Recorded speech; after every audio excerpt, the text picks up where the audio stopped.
লাইলাতুল বরাতের পরে গিয়ে আমরা সাহায্য সহযোগিতা করি, এটা নিয়ম না। নিয়ম হলো শরীফে কি করা?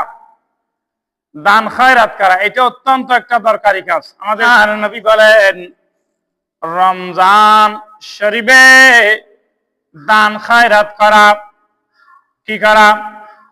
দান খয়রাত করা। এটা অত্যন্ত ফজিলতের কাজ, বরকতের কাজ। আমার নবী বলেন যখন রমজান শরীফ চলে আসবে, রমজান শরীফ আসার আগে আগে মানুষকে দান খয়রাত করা, যাকাতের মাধ্যমে হোক, সাদকার মাধ্যমে হোক, দান খয়রাত করা।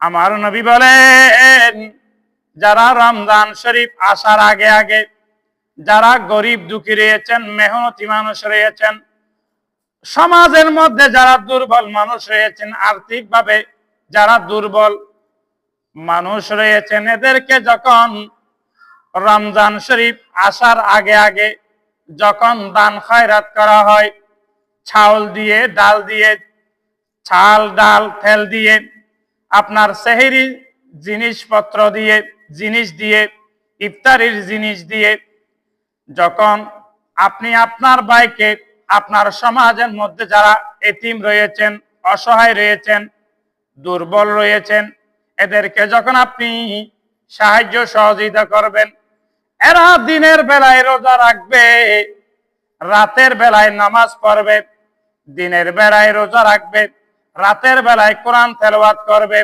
দিনের বেলায় রোজা রাখবে, রাতের বেলায় এরা নামাজ, তাহাজ্জুদের নামাজ পড়ে পড়ে, কোরআন তেলাওয়াত করে করে মাসাল্লা গিয়ে আপনার জন্য দোয়া করবে।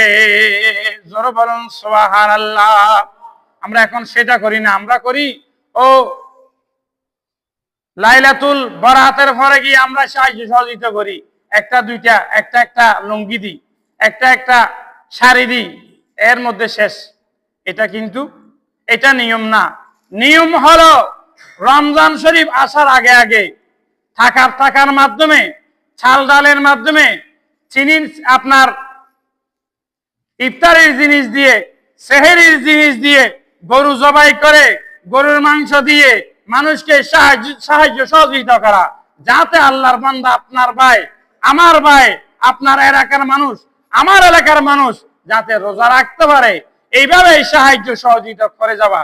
এটা হচ্ছেন রাসূল পাকের সুন্নত, এটা হচ্ছেন নিয়ম, এটা হচ্ছেন তরিকা, এটা হচ্ছেন পদ্ধতি। আর আমরা সেটা করি না, আমরা ব্যতিক্রম করি। আল্লাহ পাক আমাদেরকে বোঝার জন্য কবুল করুক, আমিন।